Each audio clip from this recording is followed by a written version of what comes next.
শুরুতেই বলে নিই, যদি আলোচনাটা রমজান মাসের বৈশিষ্ট্য নিয়ে, আজকে সিয়াম নিয়ে কোনো কথা আসবে না, সিয়াম নিয়ে আবার অন্য কোনো সময় কথা হবে। কারণ আমার বৈশিষ্ট্য হল, আমি লক্ষ্য করে দেখেছি একটা সূক্ষ্ম জিনিস, অনেক বড় বড় বক্তা আছে বাংলার জমিনে, ডিগ্রিধারী এবং ফেমাস, এবং যাদেরকে মানুষ মূল্যায়নও করে, চিনেও, কিন্তু তাদের বক্তব্য দেখেছি বিষয় একটা, কিন্তু তাতে বহু কিছু অন্য অন্য আদার্স বিষয়ে চলে আসে। কিন্তু আমি চেষ্টা করি যে না, বিষয় যেটা ওটাকে মুখ্য রাখতে। রমজান মাস আর সিয়াম এক জিনিস না, আবারও কথাটাকে স্মরণ করি, রমজান মাস আর সিয়াম এক জিনিস না। রমজান মাস আলাদা একটা জিনিস, রমজান মাসের করণীয় আলাদা একটা জিনিস। যেমন ব্যক্তিত্ব, এটা আলাদা একটা ব্যাপার, আর ব্যক্তিত্বের মাঝে আরও কিছু গুণ থাকা, সেগুলো অর্জিত বা প্রাপ্ত, তখন সেটা ভিন্ন কিছু ফুটিয়ে তুলবে। কিন্তু ব্যক্তিত্ব বলে আলাদা একটা জিনিস থাকে। যেমন মুহাম্মদুর রাসূলুল্লাহ সাল্লাল্লাহু আলাইহি সাল্লাম, তিনি তার ব্যক্তিত্ব আপন জায়গায় সম্মানিত, ব্যক্তিত্বের থেকে তিনি সম্মানিত। আরেকটা হলো প্রাপ্ত, আল্লাহর পক্ষ থেকে তিনি যা প্রাপ্ত হয়েছেন, যেমন তাকে সর্বশ্রেষ্ঠ রাসূল করা হয়েছে, কিন্তু সর্বশ্রেষ্ঠ রাসূল করার আগেই তার ব্যক্তিত্বটাই ছিল শ্রেষ্ঠ। কথাটাকে বুঝাতে পারলাম? তার মানে তার ছোট থেকে যে তিনি বড় হয়েছেন, তার ব্যক্তিত্বটাই ছিল শ্রেষ্ঠ। আর আল্লাহ এমন শ্রেষ্ঠ মানুষটাকেই আরো শ্রেষ্ঠ করে দিয়েছেন, সর্বশেষ রাসূল হিসেবে পৃথিবীতে প্রেরণ করে দিয়ে। যেমন কোরআন, এটার বৈশিষ্ট্য হল এটা আল্লাহর কালাম, এটা হলো এটার বৈশিষ্ট্য। তারপরে এই কোরআন আমাদেরকে হেদায়েত করবে, রহমত দেবে, বরকত হবে, নেকি বাড়বে, সেগুলো হচ্ছে এটার সাথে রিলেটেড বিষয়। কিন্তু কোরআন ব্যক্তিত্ব থেকেই, এটা হচ্ছে আল্লাহর কালাম, এটা মানটাই এমন। তো রমজান মাস হিসেবে একটা আলাদা বৈশিষ্ট্য রাখে, সেটাই আজকে তুলে ধরব। ওই রমজান মাসে আপনি কি করবেন সেটা আলাদা একটা সাবজেক্ট। সিয়াম ইবাদতের দিক থেকে ব্যক্তিগতভাবে সিয়াম বৈশিষ্ট্যপূর্ণ একটা ইবাদত, আর সিয়াম পালন করলে আপনি কি পাবেন সেটা আলাদা একটা সাবজেক্ট। তাহলে সিয়াম আর রমজান এক জিনিস না, আমি আবার ক্লিয়ার করলাম। তাহলে রমজান মাসের বৈশিষ্ট্য নিয়ে কথা বলবো, সেখানে সিয়ামের কোনো কথা আসবে না।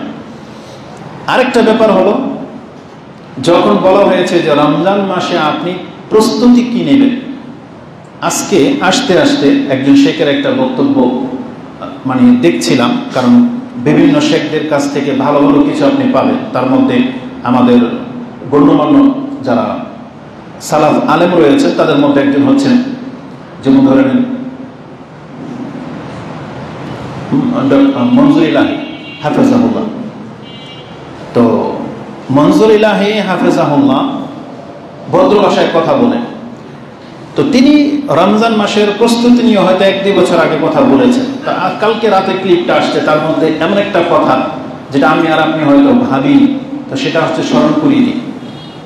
আপনাকে বলা হয়েছে যে রমজান মাসে আপনি প্রস্তুতি নেবেন, তাহলে রমজান মাসের জন্য যেহেতু প্রস্তুতি, তাহলে প্রস্তুতিটা তো তখন হবে রমজান মাসে আসার আগে, তাই না?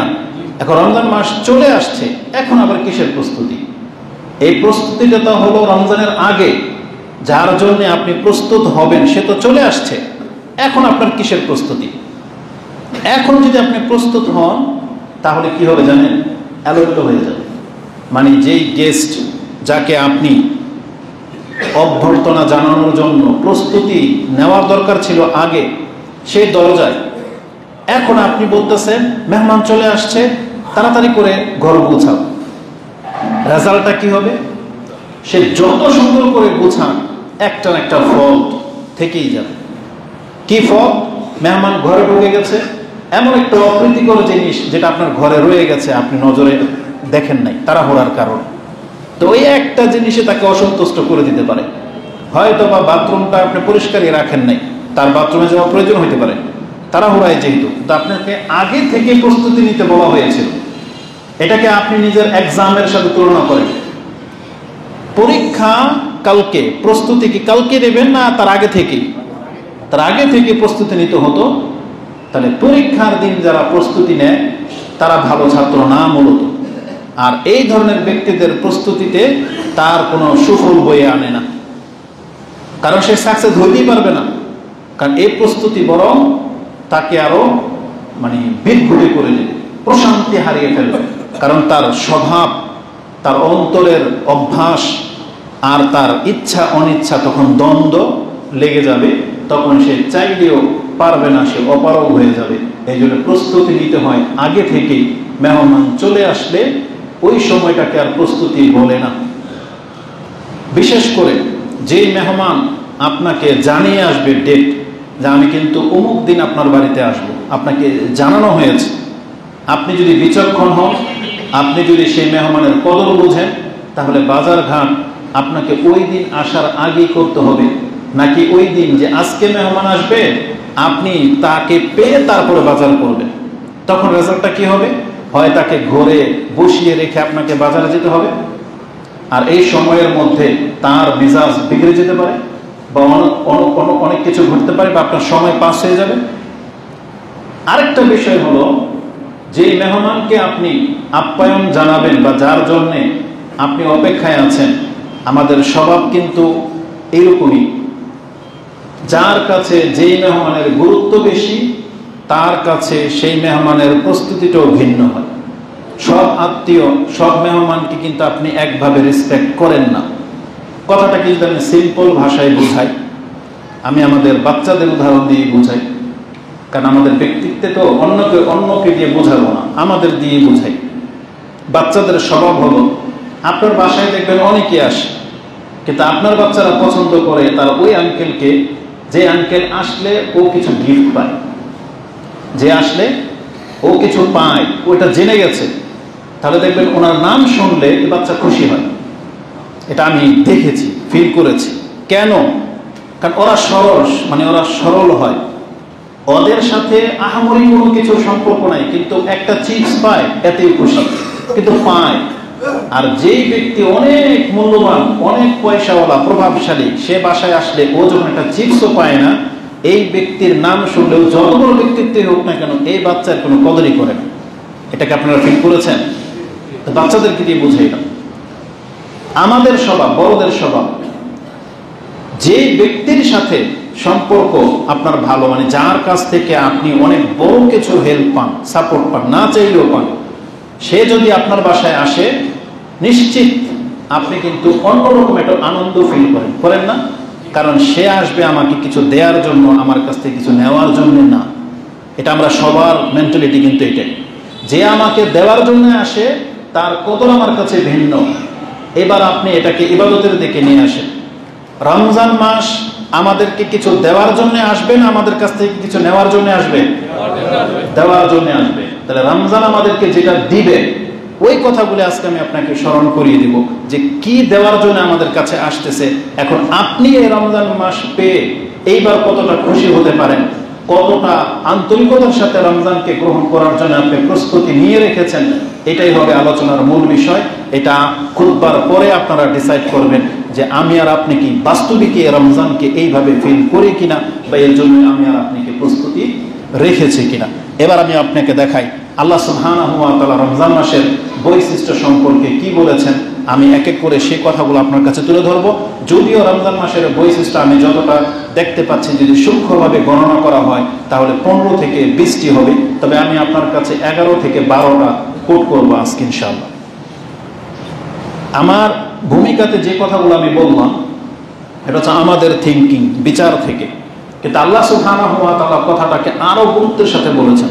কারণ আল্লাহ সুবহানাহু ওয়া তাআলা যেটা বলবেন, তিনি হচ্ছেন আমাদের স্রষ্টা, তিনি হচ্ছেন আলিমুল গায়ব, তিনি হচ্ছেন আজিজ, তিনি হচ্ছেন সবকিছুর ঊর্ধ্বে। নিঃসন্দেহে আল্লাহ সুবহানাহু ওয়া তাআলার উদাহরণ এবং বাচন ভঙ্গি, কথা বলার ধরন, আল্লাহ সুবহানাহু ওয়া তাআলা আমাদের শিক্ষা যেভাবে দিতে চেয়েছেন, এটার উপরে আর কোনো উদাহরণই চলে না।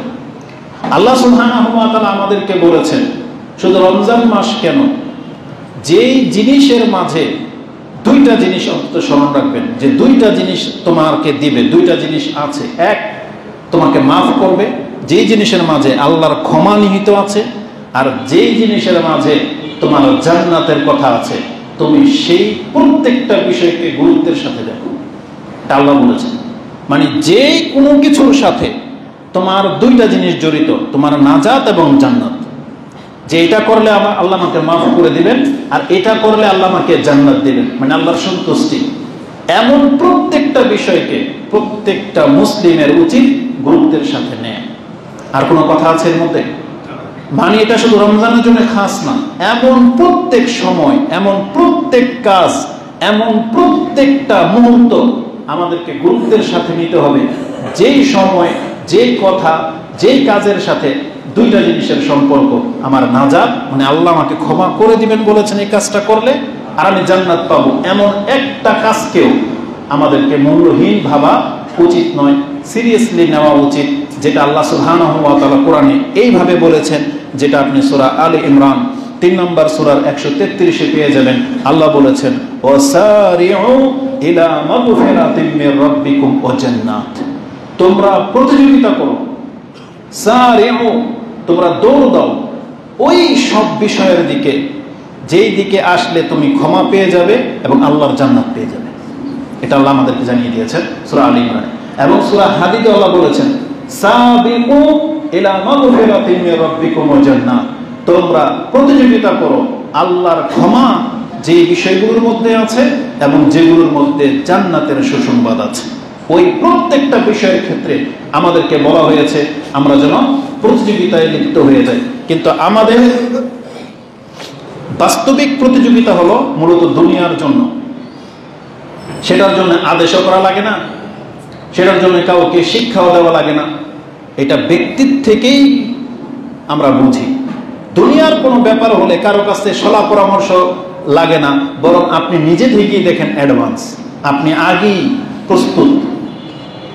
এটা আল্লাহ সুবহানাহু ওয়া তাআলা ভালো করেই জানেন। তাই আল্লাহ ধর্মীয় ব্যাপারে, পরকালের ব্যাপারে আল্লাহ নিজেই শিক্ষা দিয়েছেন যে সারিউ ইলা মাগফিরাহ, তোমরা আল্লাহর ক্ষমা পাওয়ার জন্য প্রতিযোগিতা করো। রাসূলুল্লাহ সাল্লাল্লাহু আলাইহি ওয়াসাল্লাম তিনি আমাদেরকে এইভাবে তালকিন করেছেন। আবু হুরায়রা তার বর্ণনাকারী, রাসূলুল্লাহ সাল্লাল্লাহু আলাইহি ওয়াসাল্লাম বলেন, মান খাফা আদলাজা ওয়া মান আদলাজা বালাগাল মানজিলা আলা ইন্না সিলআতাল্লাহি গালিয়াতুন আলা ইন্না সিলআতাল্লাহিল জান্নাহ। রাওয়াহু তিরমিজি। ইমাম তিরমিজি রাহিমাহুল্লাহ হাদিসটাকে সিফাতুল কিয়ামা 35 নম্বর অধ্যায় এনেছেন। হাদিস হচ্ছে 2450।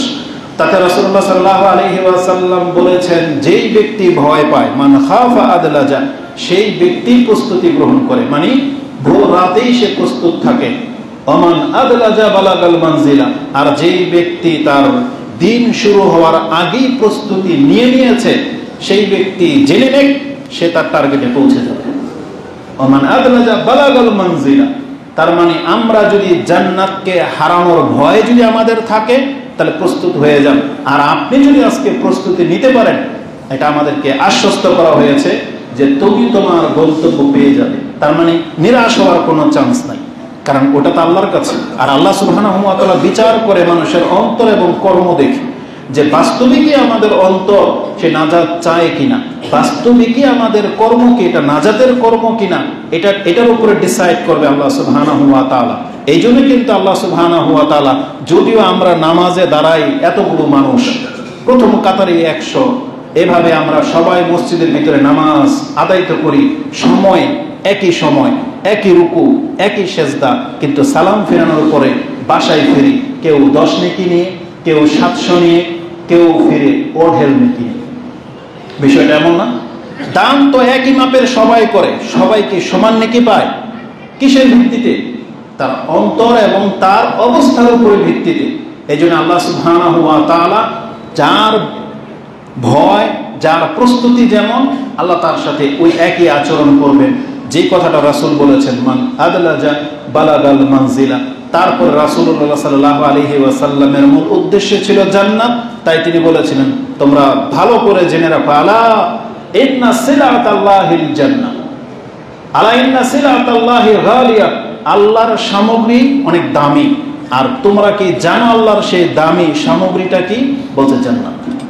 জান্নাত এত দামি যে জান্নাতের আধা হাত জায়গা কেনার মতন ক্ষমতা কোনো পৃথিবীর কাউকে দেওয়া হয়নি, বরং বলা হয়েছে পুরো পৃথিবী এবং পৃথিবীতে যত সম্পত্তি আছে সব এক পাল্লায় রেখে দিলে জান্নাতের আধা হাতের জায়গার দাম হবে না। কারণ রাসূলুল্লাহ সাল্লাল্লাহু আলাইহি ওয়াসাল্লাম কি বলেছেন, মাউদিউ সাউতিন ফিল জান্নাহ খায়রুম মিনাদ দুনিয়া ওয়া মা ফিহা। দুনিয়ার চাবুক রাখার একটা জায়গা বা আধা হাত জায়গার কথা আছে, চাবুকটাকে পেঁচিয়ে যেখানে আপনি রেখে দেন, এতটুকু জায়গা জান্নাতের দুনিয়া এবং দুনিয়ার সমস্ত নিয়ামতের চাইতে শ্রেষ্ঠ।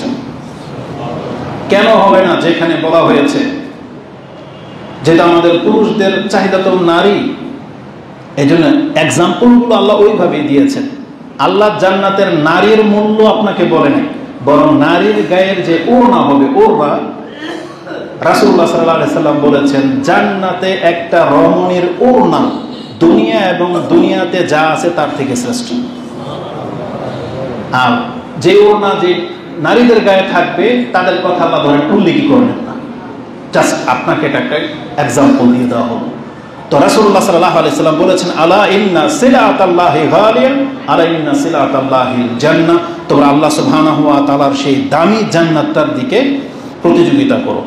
তা রমজান মাস হলো আল্লাহ সুবহানাহু ওয়া তাআলার ক্ষমা আর জান্নাতের একটা সুসংবাদ প্রাপ্ত একটা মাস। এখন এই মাসকে আপনি কিভাবে প্রস্তুতি নেবেন সেটা আপনি ডিসাইড করবেন। জান্নাত বা মাহে রমজান সম্পর্কে আল্লাহ সুবহানাহু ওয়া তাআলা যা বলেছেন, যা রেখেছেন, সেই দিকে আমরা এখন চলে আসি। একটা হাদিস নিয়ে আবু হুরায়রা রাদিয়াল্লাহু তাআলা বর্ণনাকারী যে রাসূলুল্লাহ সাল্লাল্লাহু আলাইহি ওয়াসাল্লাম বলেছেন ইযা কানা আউয়ালু লাইলাতিন মিন শাহরি রমাদান, এই পৃথিবীতে যেই দিন রমজানের প্রথম রাতটা আসে, প্রথমে কি দিন আসে না রাত আসে? রাত আসে। যেমন আজকের দিন, আজকে শাবান মাসের কয় তারিখ? আজকে ইংলিশ মাসের কয় তারিখ? 28। শাবানেরও 28 তারিখ, তাই না? তার মানে আগামীকাল 29শে শাবান শনিবার। সম্ভাবনা আছে আমরা শনিবার দিন পার হয়ে যাওয়ার পরে আমরা চাঁদ দেখে ফেলবো, তাহলে রমজান শুরু হয়ে যাবে। আর যদি চাঁদ দেখতে না পাই তাহলে শাবান 30 দিন পুরা করতে হবে। তাহলে রবিবার দিন আমরা চাঁদ দেখতে পাই আর না পাই, তখন কি হবে? সোমবার দিন সিয়াম, তাই না? আর যদি কালকে চাঁদ দেখতে পাই তো রবিবার দিন সিয়াম। তাহলে যখনই চাঁদ উঠে যাবে ওইটা হলো রমজান মাসের প্রথম রাত, তাই তো? রাসূল বলেছেন ইযা কানা আউয়ালু লাইলাতিন মিন শাহরি রমাদান, রমজান মাসের প্রথম রাতটা যখন পৃথিবীতে উদিত হয় আল্লাহ তখন থেকেই কি করেন? সুফিদাতিশ শায়াতিন ওয়া মারাদাতুল জিন, তখন শয়তানকে এবং দুষ্ট জিনদেরকে আবদ্ধ করে রাখা হয়। সুফিদাতিশ শায়াতিন ওয়া মারাদাতুল জিন বলা হয়েছে। মারাদা মানে হচ্ছে যে আল্লাহর রহমত থেকে যে বিতাড়িত, মারদুদ যেগুলো আল্লাহর রহমত থেকে বিতাড়িত, মানে এগুলো হচ্ছে শয়তানের চেলা, এদেরকে পর্যন্ত শৃঙ্খলাবদ্ধ করা হয়। ওয়া হুল্লিকাত আবওয়াবুল নার ফালাম ইউফতা মিনহা বাব, এটা 2 নাম্বার। ওয়া ফুতিহাত আবওয়াবুল জান্নাহ ফালাম ইউগলাক মিনহাল বাব, 3। ওয়া ইউনাদিল মুনাদি ইয়া বাগিয়াল খায়র আকবিল ওয়া ইয়া বাগিয়াশ শার আকসির ওয়া লিল্লাহি উতাকাউ মিনান নার ওয়া যালিকা কুল্লা লাইলা। এই হাদিসের মধ্যে 5টি বৈশিষ্ট্যের কথা আছে, যেটা ইমাম তিরমিজি রাহিমাহুল্লাহ তিনি তার সিয়ামের অধ্যায় শুরুই করেছেন এই হাদিস দিয়ে, যেটা আপনি সিয়ামের অধ্যায়ের প্রথম পর্বে 682 নম্বরে হাদিসটা পেয়ে যাবেন। ইবনে মাজাতে হাদিসটি সিয়ামের অধ্যায়ে রয়েছে 1643 রয়েছে। তাহলে এই হাদিসে 5টা কথা আছে। রমজানের প্রথম রাত যেই দিন শুরু হয় সেই দিন থেকে প্রথমে শয়তানকে, দুষ্ট জিনদেরকে বন্দী করা হয়। জাহান্নামের দরজা বন্ধ করে দেওয়া হয়, খোলা হবে না। জান্নাতের দরজা খুলে দেওয়া হয়, কি করা হবে না? বন্ধ করা হবে না। আল্লাহর পক্ষ থেকে একজন ফেরেশতা আহ্বানকারী হিসেবে সুসংবাদ দিয়ে ডাকতে থাকেন, কে আছো কল্যাণকামী, আগে বাড়ো, তোমাকে এখন পেছন দিকে টান দেওয়ার মতন কেউ নেই। আকবিল, কারণ যে টেনে ধরতো সে বন্দী এখন। আকবিল ওয়া ইয়া বাগিয়া শার আকসির, আর যেই ব্যক্তি পাপের দিকে ঝুঁকে গিয়েছিলেন তোমাকে ধাক্কা দেওয়ার মতন কেউ নাই, থেমে যাও। তার মানে তুমি থেমে যাও, এখন তোমাকে শয়তানের দিকে ধাক্কা দিতে পারবে না। তারপরে বলা হয়েছে লিল্লাহি উতাকাউ মিনান নার ওয়া যালিকা কুল্লা লাইলা, রমজান মাসের প্রত্যেক রাতে আল্লাহ সুবহানাহু ওয়া তাআলা মুক্তির রাত হিসেবে ঘোষণা করে দিয়েছেন। তার মানে এই হাদিসে কয়টা পেলাম? 5টা। এটার কে সামনে রেখে আমরা আগে বাড়বো। এই 5টা বৈশিষ্ট্যের মাঝে একটা আমরা কি পেলাম? ওয়ালিল্লাহি উতাকাউ মিনান নার ওয়া যালিকা কুল্লা লাইলা। আল্লাহ সুবহানাহু ওয়া তাআলা বলেছেন রমজান মাস এটা এমন একটা মাস, আল্লাহ প্রত্যেক রমজানে আল্লাহর পক্ষ থেকে মুক্তির ঘোষণা করে দিয়ে থাকেন।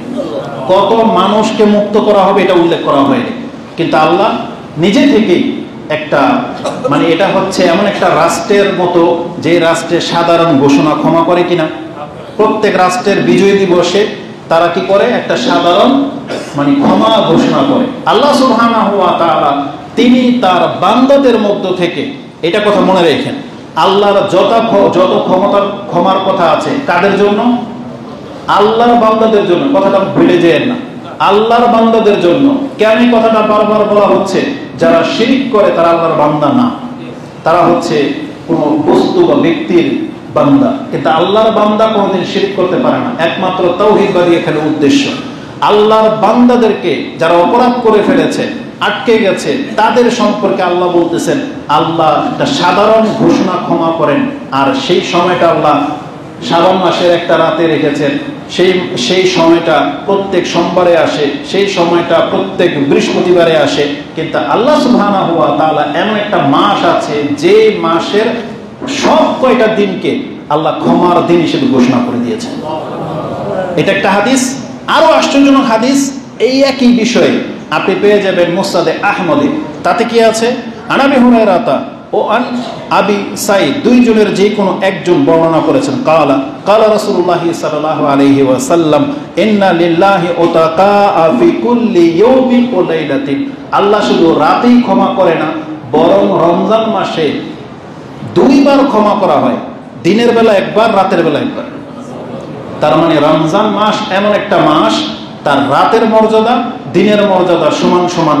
যারা রাতে এমন হইতে পারতো যে যারা দিনে সিয়াম রাখেন তারাই শুধু ক্ষমা পাবে না, আল্লাহ ক্ষমাটা দুই ভাবে রেখেছেন। এমনও হতে পারে দিনে সিয়াম রাখার কারণে ক্ষমা, রাতে কিয়াম করার কারণে ক্ষমা। আর এই সম্পর্কে হাদিস স্পষ্ট আছে, এটা আমরা পরে যাব। তার মানে আপনার মেমোরিতে এটা থাকতে হবে, রমজান মাসের একটা বৈশিষ্ট্য হলো রমজানের দিনে এবং রাতে আল্লাহর পক্ষ থেকে বহু সংখ্যককে জাহান্নাম থেকে মুক্ত করে দেওয়া। এটা হচ্ছে রমজান মাসের একটা বৈশিষ্ট্য। কিন্তু এটা এক নাম্বার বৈশিষ্ট্য না, যদিও আমি এটা দিয়ে শুরু করলাম, আপনি গণনা করেন, ধরে নেন এটা 5 নাম্বার বৈশিষ্ট্য, কারণ 5টার একটা হচ্ছে এটা। এই 5টার দ্বিতীয় একটা বৈশিষ্ট্য কি বলা হয়েছে, কারণ আমার কাছে যেটা বেশি ইম্পর্টেন্ট মনে হয়েছে, যেগুলো আপনি আপনার মেমোরিতে নেয়ার মতো আমি ওইভাবে নোটটাকে সাজিয়েছি। দ্বিতীয় বৈশিষ্ট্যটা যেটা 5টার দ্বিতীয়, সেটা কি? রাসূলুল্লাহ সাল্লাল্লাহু আলাইহি ওয়াসাল্লাম কি বলেছেন? সুফিদাতি শায়াতিন ও মারাদাতুল জিন। আল্লাহ সুবহানাহু ওয়া তাআলা রমজান মাসের শুরুতেই শয়তানকে বন্দী করে দেন, আর ওকে খোলা হবে না। এটা আমাদের কি ফায়দা? এটা হচ্ছে জানার বিষয়। এই জন্য আপনাকে এটা প্রথম দিকে আমি উল্লেখ করে দিচ্ছি। এটা এই জন্য যে, কারণ শয়তান মূলত আমাদের প্রকাশ্য শত্রু। আর আপনি জেনে রাখেন, আপনার চলার পথে আপনার শত্রু যদি থাকে তাহলে অনেক সময় আপনি সাকসেস হতে পারেন না, বরং শত্রুর কারণে আপনি বাধাপ্রাপ্ত হন, বরং আপনার কাজ সুন্দর হয় না। এই শত্রু আপনার ক্ষতি করার চেষ্টা করে। আর বাস্তবিকই যদি সে প্রকাশ্য শত্রু হয়, প্রকাশ্য শত্রু ঘোষণা করে দিয়েছে। মানুষ শত্রু হতেও পারে, নাও হতে পারে, আমরা তাদেরকে চিনি না। অনেক সময় আচরণে আমরা শত্রু মনে করি, অথচ সে শত্রু নাও হতে পারে। কিন্তু শয়তান এমন একটা শত্রু যে একবারে প্রকাশ করে দিয়েছে, এলান করে দিয়েছে যে আমি আদম সন্তানকে ছাড়বো না। কোরআনের প্রায় 3-4টা সূরার মধ্যে এভাবে শয়তানের চ্যালেঞ্জটাকে উল্লেখ করা হয়েছে। সে তোমাদের প্রকাশ্য শত্রু।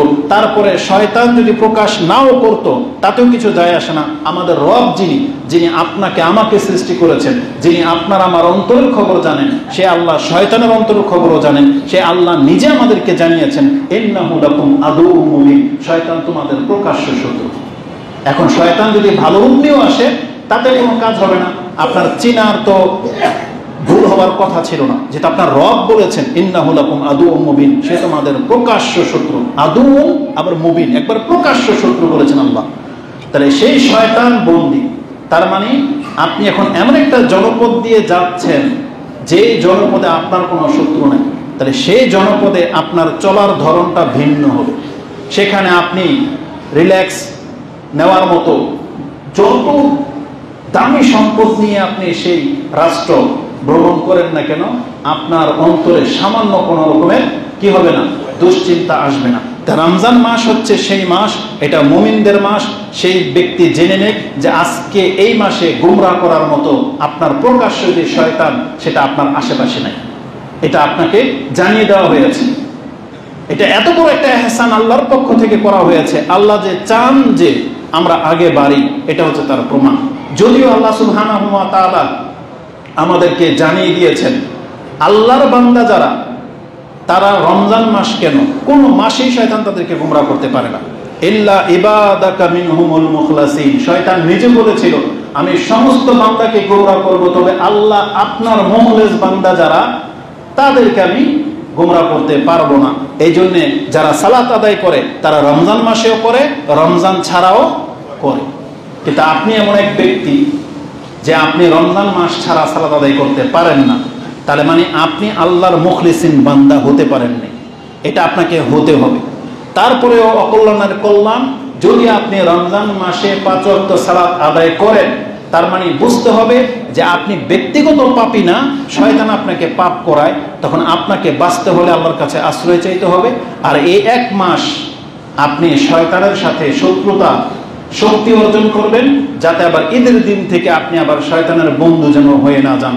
এটাকে যদি আপনি গ্রহণ করেন, তাহলে এই দাবি সত্যায়ন হবে যে হ্যাঁ, বাস্তবিকই আপনি খারাপ না, শয়তান আপনাকে খারাপ করে দিয়েছিল, কিন্তু 1 মাস দূরে থাকার কারণে আপনি আবার ভালো হয়ে গেছেন। কিয়ামত পর্যন্ত শয়তান যেন আপনাকে আর গুমরাহ করতে না পারে। এই কারণগুলো ছিল আল্লাহ সুবহানাহু ওয়া তাআলা শয়তানকে বন্দী করে দিয়েছেন। আল্লাহ সুবহানাহু ওয়া তাআলা, যেমনটা আপনাকে আমি সূরা বনী ইসরাইল থেকে একটা আয়াত শুনিয়েছি যে ইল্লা ইবাদাকা মিনহুমুল মুখলাসিন, ঠিক আল্লাহ সুবহানাহু ওয়া তাআলা সূরা আরাফ 7 নম্বর সূরার 16 এবং 17 নম্বরে বলেছেন, শয়তান বলেছিল কালা ফাবিমা আগওয়াইতানি লাআকুদান্না লাহুম সিরাতাকাল মুস্তাকিম।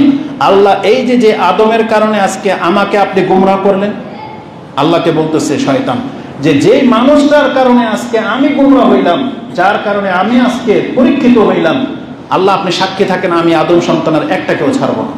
আমি ওদের একেবারে সিরাতুল মুস্তাকিমের পথে বসে থাকবো, যে পথ ওরা আপনার পথে আসবে আমি ওই পথে দাঁড়িয়ে থাকবো, ওদেরকে পথে আসতে দেব না। বলা হয়েছে লাআকুদান্নাহুম সিরাতাকাল মুস্তাকিম, একেবারে যেটা সঠিক সরল পথ, সেই পথে বসে থাকবে বলা হয়েছে। এমন বলা হয় নাই যে আমি পাশে বসে থাকবো, ওই পথ দিয়ে যারা যাবে আমি ডাকবো টানবো, বলছে না আমি ওই পথে বসে থাকবো। তার মানে ইসলাম সত্য, এটা সবাই জানে। ইসলাম হচ্ছে সিরাতুল মুস্তাকিম, আল্লাহর পথে যাওয়ার পথ। আর এই পথে ইসলামের মধ্যে হাজারো শয়তান কাজ করে যাচ্ছে, হাজারো শত্রু কাজ করে যাচ্ছে। যদি কথাটা এমন হতো যে আমি সিরাতুল মুস্তাকিমের পাশে বসে থাকবো, তাহলে আমরা বুঝতাম তারা হয়তো হিন্দু, খ্রিস্টান, বৌদ্ধ, নাসারা, ওরা আমাদেরকে ডাকতেছে। কিন্তু শয়তান বলেছে আমি সিরাতুল মুস্তাকিমের উপরেই বসে থাকবো। তার মানে ইসলামের মধ্যে এমন বহু ধর্ম পূজারী আছে যারা মানুষকে তাওহীদ থেকে ভিন্ন দিকে ঘুরিয়ে দিচ্ছে। এটা আপনাকে বুঝতে হবে। তার মানে মুসলিম ভেষে, মুসলিম টুপি দাড়িওয়ালা হুজুর আল্লাহ মাসে যে বসে আছে, যারাই শয়তানের ভূমিকাটা পালন করতেছে, যারা সিরাতুল মুস্তাকিমের মাঝখানে বসা, ওখান থেকে আপনাকে ডান দিকে বা দিকে নিয়ে চলে যাচ্ছে। এটা আপনাকে সূক্ষ্মতার সাথে দেখতে হবে এই আয়াতকে।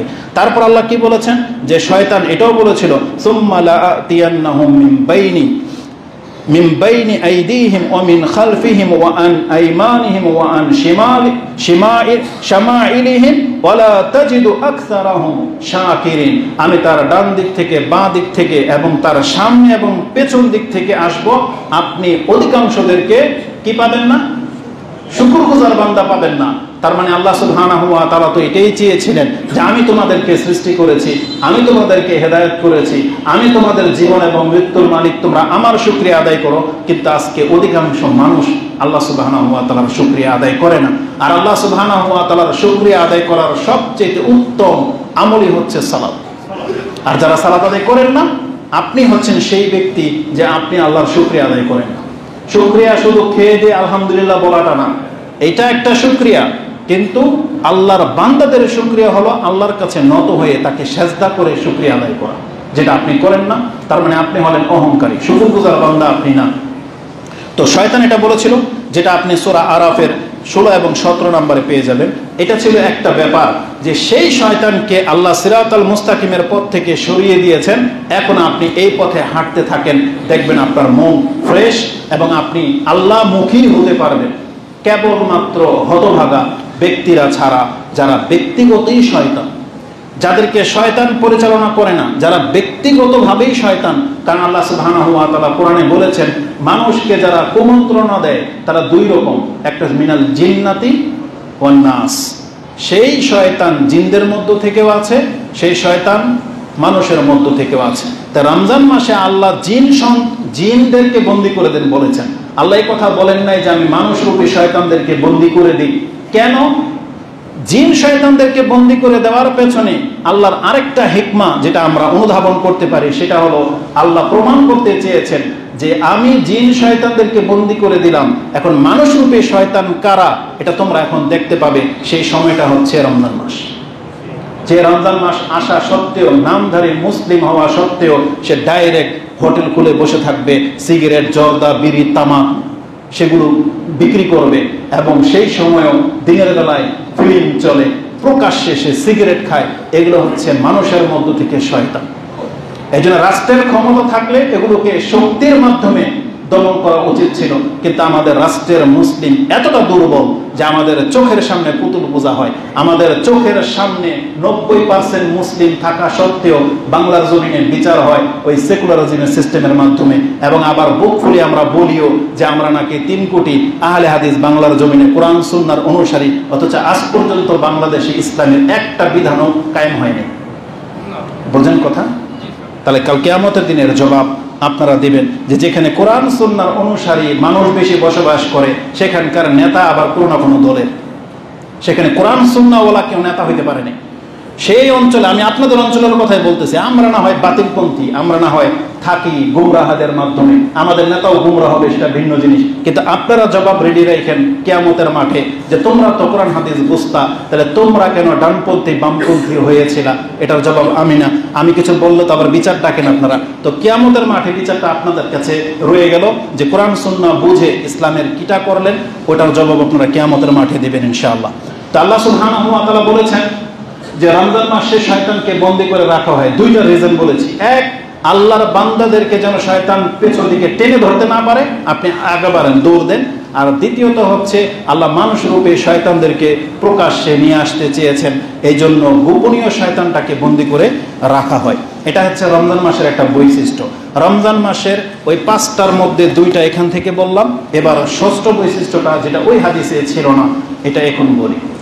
রমজান মাসের 6ষ্ঠ বৈশিষ্ট্য হিসেবে আমি আপনার কাছে একটা গুরুত্বপূর্ণ পয়েন্ট তুলে ধরতে চাই, সেটা হলো যে কোনো ব্যক্তির জীবনে একটা রমজান বেশি যদি চলে আসে, তার মানে আমরা সবাই তো কত বছর পাবো এটা নির্ধারিত। কারণ রাসূল বলেছেন আমার উম্মতের বয়স আছে, আমার উম্মতি বাইনা 60 ইলা 70, আমার উম্মতের বয়স 60 আর 70-এর মাঝে আটকে দেওয়া হয়েছে। ওয়া আকাল্লুহুম ওয়াকাল্লুহুম মাইয়াজুজু যালিকা, কেবলমাত্র কিছু লোক এই 70 বছরকে ক্রস করতে পারবে। তাহলে আমাদের বয়স 60 থেকে 70-ই ধরে নিলাম। এই 70 বছরের মধ্যে যেই ব্যক্তি ইমানের হালতে একটা রমজান বেশি পেলেন, আপনার মর্যাদা ওই ভাইয়ের চাইতে বেশি যেই ব্যক্তি একটা রমজান কম পেল। তার মানে ধরে নেন আমাদের 70 বছরের মধ্যেই আমরা যারা একেবারে ফুলফিল 70 বছর পেয়ে গেলাম, তাহলে আপনি 10 বছরের পর থেকে হিসাব করেন, তার মানে 60টা রমজান আপনার ভাগে আসছে। আরেক ভাই 40 বছরে মরে গেল, 50 বছরে মরে গেল, তার ভাগে 50টা সিয়াম বা 50টা রমজান সে পেয়েছে, 50টা কদর পেয়েছে। সে তুলনায় আপনি 70টা কদর পেলেন। এটা আমার দাবি, আমার কোরআন এবং হাদিসের ব্যাখ্যা অনুযায়ী বলতেছি।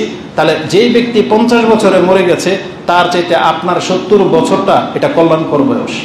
কারণ রাসূলুল্লাহ সাল্লাল্লাহু আলাইহি সাল্লামকে জিজ্ঞাসা করা হয়েছে আইয়ুন নাসি আফদাল, ক্বালা মান তালা উমরুহু ওয়া হাসুনা আমালুহু, যেই ব্যক্তির বয়স বেশি এবং আমল সুন্দর সেই ব্যক্তি হচ্ছে সবচেয়ে উত্তম ব্যক্তি এবং শ্রেষ্ঠ ব্যক্তি। তার মানে একটা রমজান বেশি পাওয়া মানে আপনি ভাগ্যবান। তাহলে কি আপনি বলবেন যেই ব্যক্তিকে আল্লাহ 30 বছরে মেরে দিয়েছে, এমন নবীও তো মরে গেছে 30 বছরে, তার মানে কি আল্লাহ সুবহানাহু ওয়া তাআলা তাদেরকে ঠকিয়েছেন?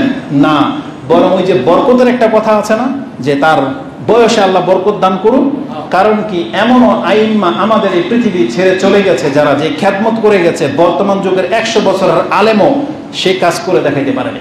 যেমন হাদিসের ইমামগণ, ইমাম বুখারী রাহিমাহুল্লাহ, ইমাম ইবনে মাজাহ, ইমাম তিরমিজি, তাদেরকে আল্লাহ যে বয়সটাই দিয়েছিলেন তারা এমন কিছু করে গেছেন যেটা আমি আর আপনি 500 বছর পেলেও হয়তো করতে পারবো না, তাই না? তো এটা হচ্ছে আল্লাহ সুবহানাহু ওয়া তাআলার ফজল এবং করম। ওই অল্প বয়সের মধ্যে এমন কিছু করে দেখাইতে হবে যাতে করে আপনার চাইতে বেশি বয়স পেয়ে গেছে সেই ব্যক্তি যেন আপনার সাথে টক্কর দিতে না পারে। আর এর বাস্তব উদাহরণ হলো পুরো উম্মতে মুহাম্মাদী। উম্মতে মুহাম্মাদীকে আল্লাহ এমন একটা দিন ধর্ম দিয়েছেন যে তোমাদের বয়স তো 70, কিন্তু এই 70 বছর বয়সে তোমাদের যে ইসলাম দিয়ে দেওয়া হয়েছে এটা যদি তুমি পালন করো, তাহলে তোমাকে ধরতে হলে আগের যুগের ইমামদেরকে, আগের যুগের উম্মতকে 1000 বছর দেওয়া হয়েছে, তারাও তোমাদের ধারে কাছেও ভিড়তে পারবে না।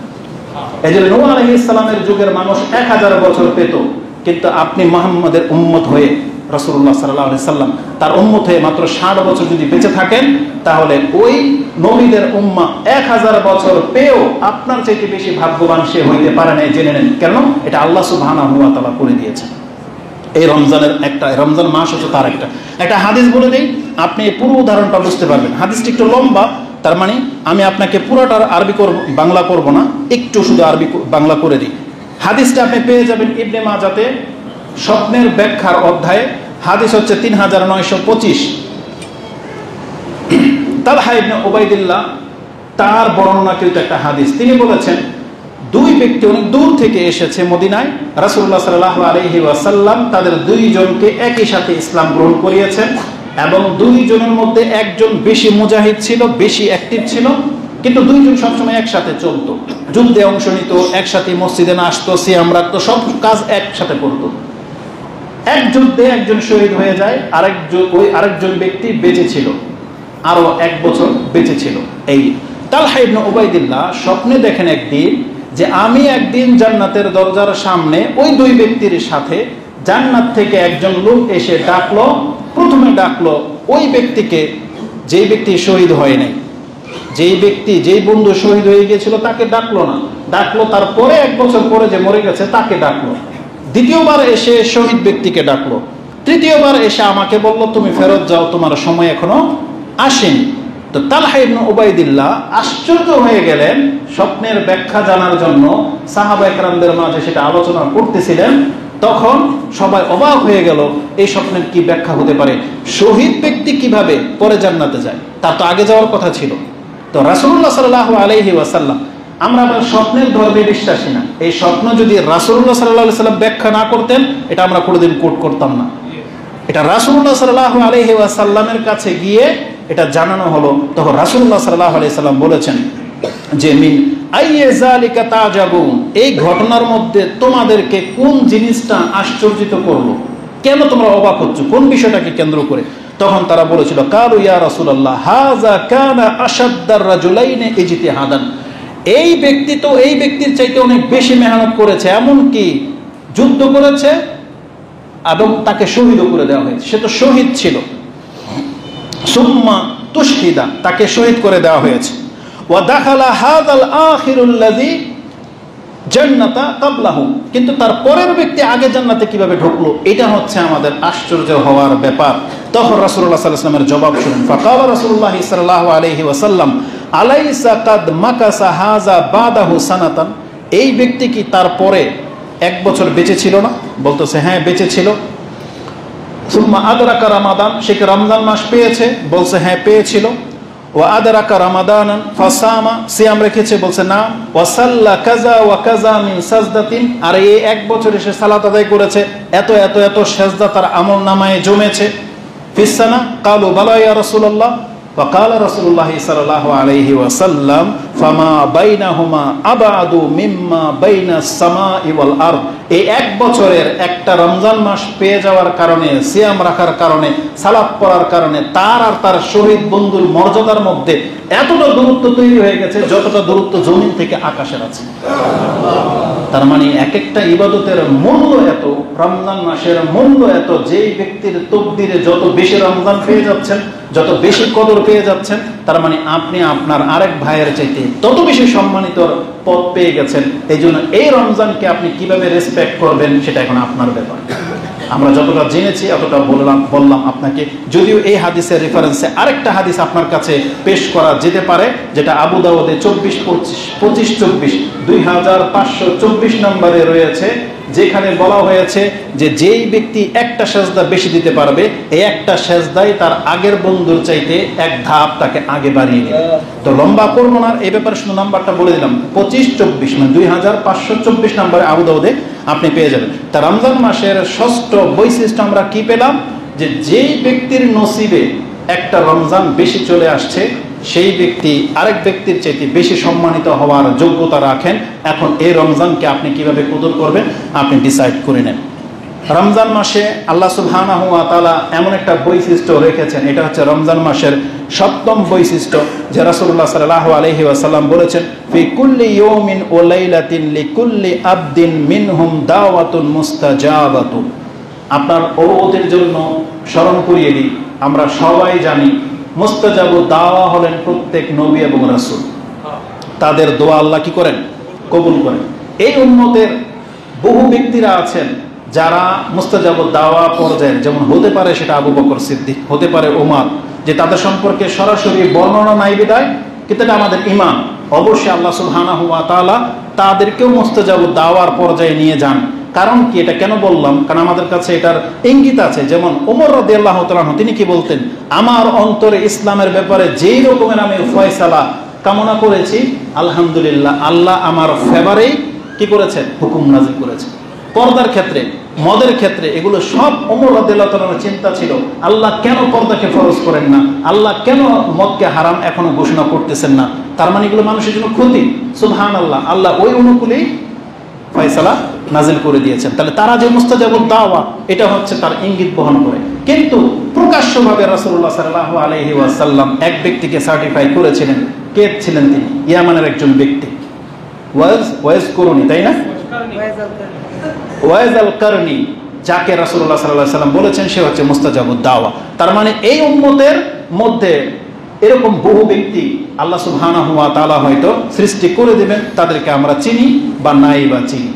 কিন্তু আশ্চর্যের ব্যাপার হলো, রমজান মাস এমন একটা মাস, আল্লাহ এই মাসে প্রত্যেক মুসলিমকে মুস্তাজাবুদ দাওয়া ঘোষণা করে দিলেন। মানে এমন কে আছেন পেরেশানিতে আছেন, এমন কে আছেন মা বোন, এখন আপনি আল্লাহর কাছে দোয়া করুন, আল্লাহ বলছেন তুমি মুস্তাজাবুদ দাও। তোমার একটা দোয়া, দিনের বেলা একটা দোয়া, রাতের বেলা আল্লাহ কবুল করবেন, এটা গ্যারান্টি দিচ্ছেন আল্লাহ। রাসূলুল্লাহ সাল্লাল্লাহু আলাইহি ওয়াসাল্লাম বলছেন, ফি কুল্লি ইয়াউমিন ওয়া লাইলাতিন, রমজান মাসের প্রত্যেক রাতে এবং দিনে, লিকুল্লি আবদিন, এখানে কিন্তু কোনো ওলির কথা নাই, এখানে কোনো আলেমের কথা নাই, কোনো শেখের কথা নাই, এখানে বলা হয়েছে লিকুল্লি আবদিন, যারা আল্লাহর বান্দা এমন প্রত্যেক ব্যক্তিকে করে দেওয়া হয়, মিনহুম, তাদের মধ্য থেকে, দাওয়াতুল মুস্তাজাবাতুন, তাদের মধ্য থেকে আল্লাহ সুবহানাহু ওয়া তাআলা দাওয়াত কবুল করে থাকেন, দোয়া কবুল করে থাকেন। তাহলে এটা হচ্ছে রমজান মাস, এমন একটা মাস। এখন আপনি আল্লাহর কাছে দোয়া করবেন কি করবেন না, এটা আপনাকে ডিসাইড করা উচিত।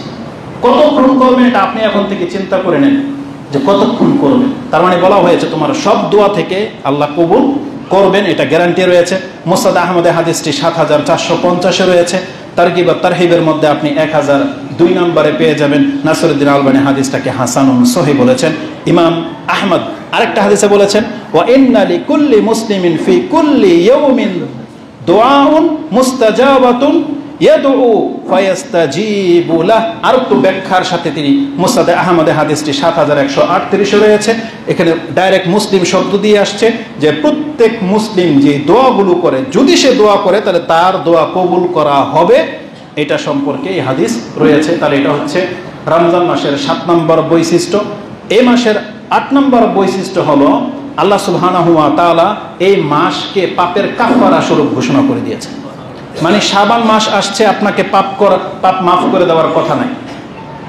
জিলহজ মাসে যারা হজ করবে তাদের সাথে শুধু সম্পর্ক। মুহররম মাস যারা ওই যে সিয়াম রাখবে তাদের সাথে সম্পর্ক। অন্যান্য মাসের ইবাদতের সাথে এক্সট্রা সম্পর্ক, ইবাদতের সাথে। আর রমজান মাসের ইবাদতের সাথে না, মানে রমজান মাসটাই হলো আপনাকে আমাকে ক্ষমা করে দেওয়ার মাস। আল্লাহ 3টা ধাপ গ্রহণ করেছেন। একটা ক্ষমা হলো আল্লাহ নিজের পক্ষ থেকে, আপনি ইবাদত করেন আর না করেন আপনাকে ক্ষমা করে দেওয়া হবে। আল্লাহ সুবহানাহু ওয়া তাআলা কি বলেছেন? রাসূলুল্লাহ সাল্লাল্লাহু আলাইহি সাল্লাম, ইমাম মুসলিম সেই হাদিস তাহরাতের অধ্যায়ে এনেছেন 440-এ, যে as-সালাওয়াতুল খামসা ওয়াল জুমআতু ইলাল জুমআ ওয়া রামাদানু ইলা রামাদানা মুকাফফিরাতুম মা বাইনাহুন্না ইযা ইসতানাবাল কাবায়ের।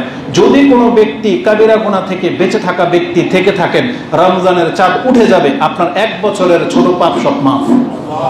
তাহলে রমজানকে আমাদের জন্য পাপের কাফারা শুরু করা হয়েছে। এমনকি রাসূলুল্লাহ সাল্লাল্লাহু আলাইহি ওয়াসাল্লাম বলেছেন, এই রমজান মাসের ইবাদতের মাঝেও পাপের মাফের ঘোষণা রয়েছে।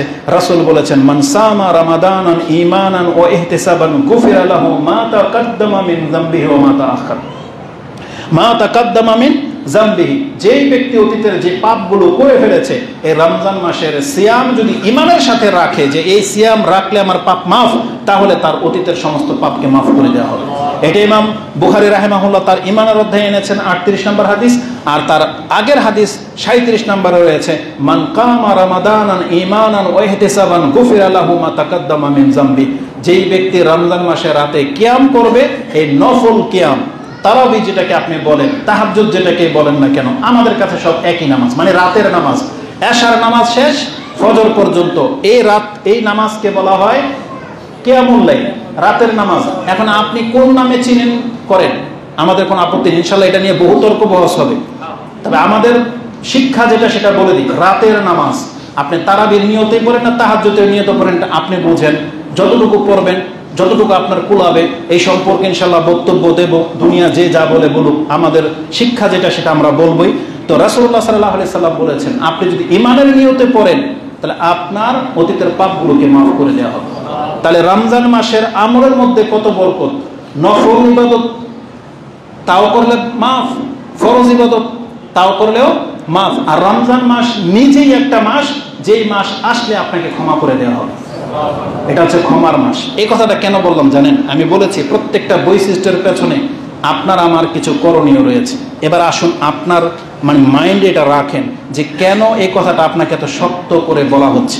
রাসূলুল্লাহ সাল্লাল্লাহু আলাইহি সাল্লাম বলেছেন, যে মাস আল্লাহ নিজে থেকে ক্ষমা করার ঘোষণা করে দিলেন, যে মাসের সিয়াম রাখলে পাপ মাফ, যে মাসে কিয়াম করলে পাপ মাফ, এই 3 দফা ক্ষমার ঘোষণা থাকা সত্ত্বেও রমজান মাস চলে গেল, কিন্তু আপনার পাপ মাফ করাইলেন না, পাপের জায়গায় থেকে গেল, আপনার অবস্থাটা কি হয় আপনি শুনেন। রাসূল বলেছেন, ওয়ারাগিবা আনফুরা জুলিন আদরাকা রামাদানান সুম্মান সালাকা কাবলা ইউফারলা। যেই ব্যক্তি রমজান মাস পেল, কিন্তু এই 3 দফা ক্ষমা ঘোষণা হয়ে গেল, অফার চলে গেল, তারপরে সে ক্ষমা করাইল না, এই ব্যক্তির নাক ধুলোয় দূষিত হোক। মানে কি, নাকে খড় দেওয়া বোঝেন? আমরা তো মান সম্মানই নাই, মান সম্মান যে রক্ষা করতে এটা বুঝবো কিভাবে?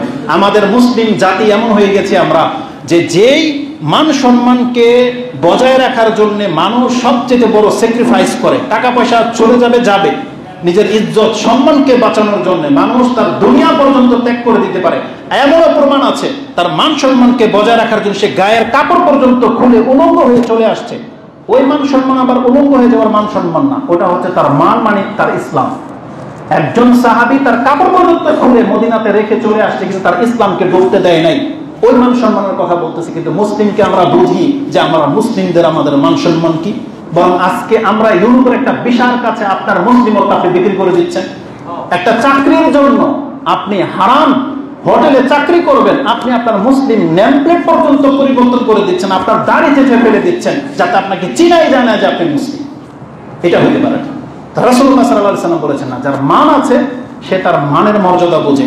আর্মিরা ধরতে পারলে অনেকে দেখছে নাকে খড় দেয়, কেন করে এটা জানেন? মানে এর চাইতে লাঞ্ছিত আর কি করাই হলো না, কিন্তু নির্বোধ বুঝে না যে এটা লাঞ্ছিত হলো, বুঝে না। চোর বাটপার কি বুঝে যে ওকে থাপ্পড় দিলে কি হয়? এটার প্রেক্ষিতে বলে দিই, যদি সময় বেশি লেগে যাচ্ছে। আমাদের এই যে বক্তব্য যারা দেখেন, আজকে বাংলার জমিনে যেখানে সেখানে ছিনতাই ডাকাতি এগুলো হচ্ছে, আপনারা দেখেন তামসার কারণ বানিয়ে ফেলেছেন। উচিত ছিল একজন চোরকে ধরতে পারলে হাতটাকে কেটে নেওয়া হোক, একটা ডাকাতকে ধরতে পারলে প্রাথমিক পর্যায়ের হাতটাকে কেটে নেওয়া হোক, এটা রাষ্ট্রের পক্ষ থেকে হওয়া উচিত ছিল। আর ওর ডাকাতিতে যদি ধরা পড়ে যে কাউকে আঘাত করেছে, ওকে ওইভাবে আঘাত করা হোক, এটা ইসলামের বিধান। কিন্তু একে ধরলে আপনারা কি করেন? চুল কেটে দেন, কয়েকটা উত্তম মধ্যম দিয়ে হাসি ঠাট্টা তামাশা করেন। একটা ডাকাতকে ধরে বলতেছে গাঙ্গা। এটা কি মুসলমান না মুসলমানের কাতারে পড়ে? একজন আর্মি পার্সন, একজন প্রশাসনের লোক, পুলিশ, এমনকি সাধারণ পাবলিক কতটা নৈতিক অবক্ষয় হইলে এটা করতে পারে? একটা অপরাধীকে বলে তুই একটা গান গা, এই ব্যক্তির চরিত্র কোনোদিন ঠিক হবে? এই ব্যক্তিকে বুঝবে যে অনুতপ্ত হওয়া কি জিনিস, ভয় কি জিনিস। ওকে তো আপনি আরো খারাপ বানিয়ে দিলেন, ওকে দুই একটা লাথি ঘুষা দিলে ওর কি আসে যায়?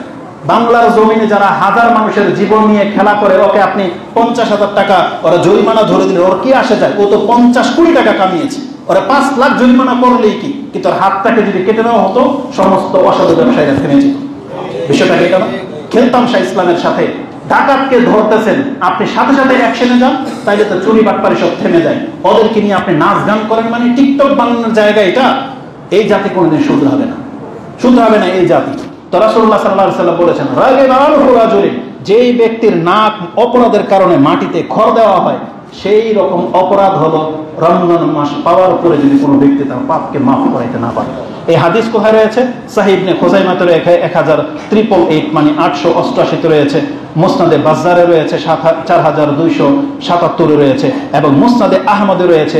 রাসূলুল্লাহ সাল্লাল্লাহু আলাইহি ওয়াসাল্লাম বলেছেন, দাখালা আলাইহি শাহরু রমাদান সুম্মান সালাকা কাবলা আইয়ুগফারলা ফাদাখালান নার। যেই ব্যক্তি রমজান মাস পেল কিন্তু তার পাপ মাফ করাইতে পারলো না, এই ব্যক্তি জাহান্নামে যাবে। পৃথিবীর শ্রেষ্ঠ যিনি, যার মুস্তাজাব দাওয়া হওয়াতে কোনো সন্দেহ নাই, আপনি নিজেও যার নাম নিলে সাল্লাল্লাহু আলাইহি ওয়াসাল্লাম বলেন, সেই নবী দোয়া করেছেন, হ্যাঁ যেই ব্যক্তি রমজান মাস পেল তার পাপকে মাফ করাইতে পারলো না, সে জাহান্নামে যাবে। রাসূল মিম্বরে দাঁড়ানোর সময় বলেছিলেন, আমিন, আল্লাহ তুমি কবুল করো। অতএব ভয় রাখেন, এই রমজান মাসকে কদর করার চেষ্টা করেন। এটা বলেছিলাম কয় নাম্বার পর্ব?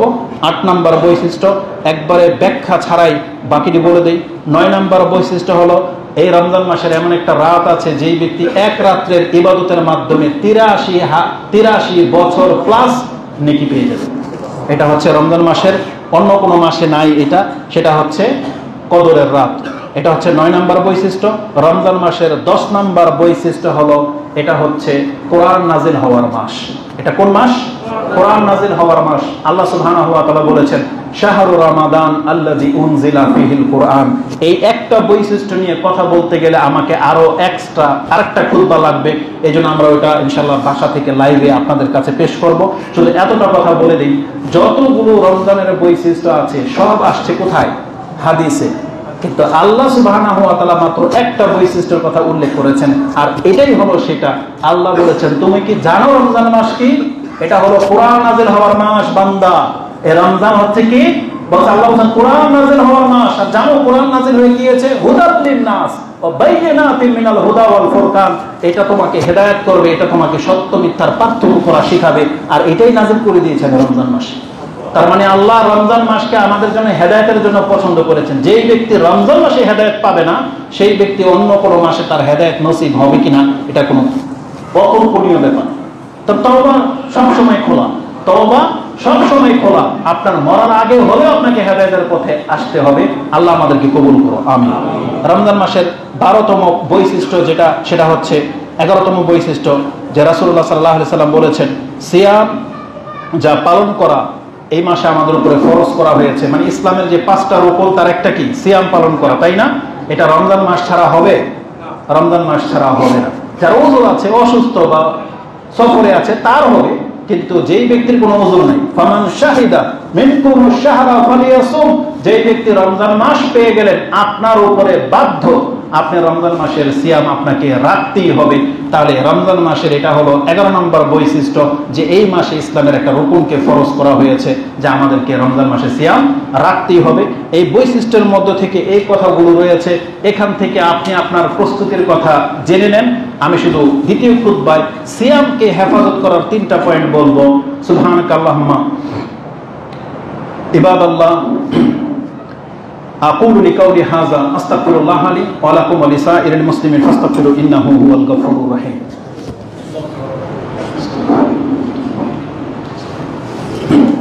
আলহামদুলিল্লাহ ওয়াসসালাতু ওয়াসসালামু আলা রাসূলিল্লাহ আম্মা বাদ। আমি আর বেশি লম্বা করব না, যেহেতু একদিন পরেই যেহেতু সিয়াম, আরেকটা খুতবা আপনি পাচ্ছেন না, তাই বাধ্য হয়ে এই 5টা মিনিট আমাকে দিতেই হবে। সেটা হচ্ছে, আমরা ইনশাআল্লাহুল আজিজ যতগুলো ব্যক্তি এই মসজিদে উপস্থিত হয়েছেন, আপনি অন্তর থেকে সাহস যোগান। প্রথম কথা হচ্ছে, আপনাকে এটা নিতেই হবে যে রমজানের সিয়াম আমার উপরে ফরজ। আমি মুসলিম হলে আমাকে সিয়াম রাখতেই হবে। এটা হচ্ছে আপনার শিক্ষা, এখান থেকে নিয়ে যান। তারপর আপনি রাখেন না রাখেন আপনি আর আপনার রব জানে। আমাদের যেটা বলার সেটা বললাম। ওমর রাদিয়াল্লাহু তাআলা আনহুর যুগে তিনি একজন ব্যক্তিকে নেশাগ্রস্ত অবস্থায় পেয়ে তাকে লান্তান করেছেন এবং প্রহার করেছেন, বেত্রাঘাত করেছেন যে তোমার উপরে আক্ষেপ হয়, ধ্বংস হও তুমি, আমাদের বাচ্চাদেরকে আমরা সিয়াম রাখাই আর তোমার মতন ব্যক্তি তুমি সিয়াম রাখো নাই। এখানে দুইটা জিনিস ইঙ্গিত করা হয়েছে। এক, যে শাসকের কাজ প্রহার করা, যে ব্যক্তি সিয়াম না রাখবে তার বিচার হওয়া উচিত। আর আমাদেরকে শিক্ষা দেওয়া হয়েছে, আপনার লজ্জা করা উচিত যে রাসূলুল্লাহ সাল্লাল্লাহু আলাইহি ওয়াসাল্লামের যুগের সাহাবায়ে কেরামদের বাচ্চারা পর্যন্ত সিয়াম রাখে, ধার্মিক পরিবারের বহু এমনকি অধার্মিক বহু বাচ্চারা আছে সিয়াম রাখে। আপনার মতো একটা জ্যান্ত মানুষ আপনি সিয়াম পালন করেন না, তার লজ্জা হওয়া উচিত। এটা পুরুষ এবং মহিলা সবাইকে বললাম। আপনার মানুষত্ব বোধ থাকতে, মুসলিমত্ব যদি আপনার ফিলিংস থাকে, তাহলে আপনি কোনোদিন সিয়াম ছাড়তে পারেন না। আল্লাহ তুমি আমাদেরকে তৌফিক দান করুন। আল্লাহ তুমি আমাদেরকে রমজান মাসে পৌঁছে দাও এবং এই রমজানের হক আদায় করে তোমার শুকরিয়া আদায় করার তৌফিক তুমি আমাদেরকে দান করো। এই রমজানকে আপনি হেফাজত কিভাবে করবেন জানেন? শুধু আপনার খাদ্য পানীয় ছেড়ে দেন, আপনার অভ্যাসটাকে পরিবর্তন করেন। রাসূলুল্লাহ সাল্লাল্লাহু আলাইহি ওয়াসাল্লাম থেকে 3টা হাদিস 1 মিনিটের মধ্যে আপনাকে বলে দিচ্ছি। মান লাম ইয়াদা কাওলা যুর ওয়া আমালা বিহি ফালাইসা লিল্লাহি হাজাতুন আইয়াদা তাআমাহু ওয়া শারাবা। আপনার খানার পানি ছেড়ে দেওয়া আল্লাহর কোনো প্রয়োজন পড়ে না। আল্লাহ শুধু সিয়ামের মাধ্যমে চাচ্ছেন আপনি আপনার মিথ্যা ছেড়ে দেন, আপনি আপনার ধোঁকাবাজি ব্যবসাটা ছেড়ে দেন। আল্লাহ শুধু এটা চাচ্ছে। এক। দ্বিতীয়ত রাসূলুল্লাহ সাল্লাল্লাহু আলাইহি ওয়াসাল্লাম, এই হাদিস বুখারীতে আছে 1770-এ। দ্বিতীয় হাদিস রাসূল বলেছেন, লাইসা সিয়ামু মিনাল আকলি ওয়াশ শুরবি ফাকাত। সিয়াম মানে শুধু পানি আর খাদ্য ছেড়ে দেওয়ার নাম না। ইন্নামা সিয়ামু মিনাল লাগবি ওয়ার রাফাস। সিয়াম মানে হলো আপনার অনর্থক, নিরর্থক ঠাট্টা মশকারি টিটকারি করা থেকে আপনি জবানটাকে হেফাজত করেন। বাস এটা হচ্ছে সিয়াম। তার মানে খারাপের দিকে যেতেই বলা হয়নি। জেনা তো দূরের কথা, ফাহেশা তো দূরের কথা, বলছে লাগো, তুচ্ছ তাচ্ছিল্য, ঠাট্টা ফাইজলামি থেকে মুক্ত থাকার নাম হচ্ছে সিয়াম। এই জন্য আপনি সিয়াম রেখে কোনোদিন টিভি, গান বাজনা, এই টিকটক এগুলোর মধ্যে জড়াইতে পারেন না। এটা ছেড়ে দেওয়ার নামটাই হলো সিয়াম। এই হাদিস কোথায় আছে? এই হাদিসটা 4টা কিতাবে আছে। সহিহ ইবনে হিব্বানের 1996, আল হাকিম ফিল মুস্তাদরাক 1570, সুনানুল আল কুবরা লিল বাইহাকি 8312, সহিহ ইবনে হিব্বান 3479 এবং সর্বশেষ হাদিস রাসূল বলেছেন, রুব্বা সাইমিন লাইসা লাহু মিন সিয়ামিহি ইল্লাল জু ওয়া রুব্বা কাইমিন লাইসা লাহু মিন কিয়ামিহি ইল্লাস সাহার। দুই শ্রেণীর মানুষের কথা বলা হয়েছে। কতক ব্যক্তি সিয়াম রাখবে কিন্তু তার আমলনামায় লেখা হবে শুধু খিদার কষ্ট, আর কতক ব্যক্তি তারাবি পড়া ব্যক্তি আছে লেখা হবে নাইট গার্ড, মানে রাত জাগা ব্যক্তি, তার নেকির চেহারাও লেখা হবে না। আমরা বলতে পারি নিঃসন্দেহে যারা সিয়াম রাখা অবস্থায় লাগো এই দুষ্টামি ফাজলামি কাজগুলো করেন আপনি নেকি শূন্য উঠবেন। আর যারা স্প্রিং এর মতো তারাবি নামাজকে বেছে নিয়েছেন আপনার আমলনামার মধ্যেও রাত জাগা ব্যক্তি লেখা হবে, আপনার তাহাজ্জুদ গুজার ব্যক্তি লেখা হবে না। আল্লাহ এই দুই ধরনের ব্যক্তিদের কাছ থেকে আমরা তোমার কাছে আশ্রয় কামনা করতেছি। আল্লাহ তুমি আমাদেরকে মুক্ত করো এবং আমাদের ইবাদতকে আল্লাহ তুমি সুন্দর করো এবং যেই ইবাদত তোমার কাছে কবুলযোগ্য হয় আল্লাহ তুমি সেই ইবাদত সেই